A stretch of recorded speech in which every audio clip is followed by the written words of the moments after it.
ಸರಿ, ಮೆಡಿಕಲ್ ವೇಸ್ಟನ್ನು ಸಾರ್ವಜನಿಕವಾಗಿ ಸುಡ್ಬೋದು, ಇಲ್ಲ ಖಾಸಗಿ ನಮ್ಮ ಲ್ಯಾಂಡ್ ಇತ್ತು ಅಲ್ಲೇ ಸುಡ್ಕೊಂಡು ನಾವು ಸುಡ್ತಾ ಇದ್ದೀವಿ, ಈ ರೀತಿ ಸುಡ್ಬೋದು ಸರ್ ಮೆಡಿಕಲ್ ವೇಸ್ಟ್? ನಮಸ್ತೆ, ನಾನು ಡಾಕ್ಟರ್ ಚಂದ್ರಶೇಖರ್ BM ತುಮಕೂರು.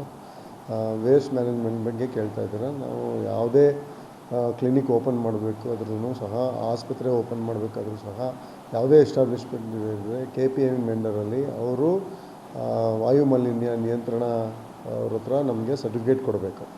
ಅವರು ನಾವು ಇದನ್ನೆಲ್ಲ ಮೇಂಟೈನ್ ಮಾಡ್ತೀವಿ ಅಂತ ಅವ್ರಿಗೆ ಒಂದು ಸರ್ಟಿಫಿಕೇಟ್ ಕೊಡ್ತಾರೆ ನೋಡಿ. ಆಮೇಲೆ ಅವರು ಟೈಅಪ್ ಮಾಡ್ಕೋಬೇಕು. ಈ ವೇಸ್ಟೆಲ್ಲ ತೊಗೊಂಡೋಗಿ ಇನ್ಸಿನರೇಷನ್ ಮಾಡ್ಕೊಂಡು ಕಂಪನಿ ಇದ್ದಾವೆ, 3-4 ಕಂಪನಿ ಇದ್ದಾವೆ. ಯಾವುದೇ ಹಾಸ್ಪಿಟ್ಲ್ ಆಗಿರಲಿ, ಕಾಲೇಜ್ ಆಗಿರಲಿ, ಹಾಸ್ಪಿಟ್ಲ್ ಆಗಿರಲಿ, ಇಲ್ಲ ಸ್ವಂತ ಅವ್ರದ್ದು ಇನ್ಸಿನರೇಷನ್ ಇರಬೇಕು.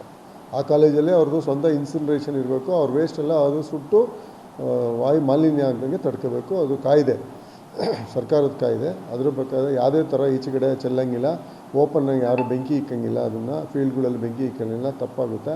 ಅದಕ್ಕೆ ವಾಯು ನಿಯಂತ್ರಣ ಮಂಡಳಿಯವರು ಆಫೀಸ್ನಿಂದ ಅವರು ಅದ್ರ ಮೇಲೆ ಆ್ಯಕ್ಷನ್ ತೊಗೊಳ್ತಾರೆ. ನಮ್ಮ ಇದಕ್ಕೆ ಬಂದರೆ ನಾವು ನೋಟಿಸ್ ಕೊಡ್ತೀವಿ ಅವ್ರಿಗೆ. ಪ್ರತಿಷ್ಠಿತ ಕಾಲೇಜಲ್ಲೇ ಈ ರೀತಿ ಆಗ್ತಾ ಇದೆ.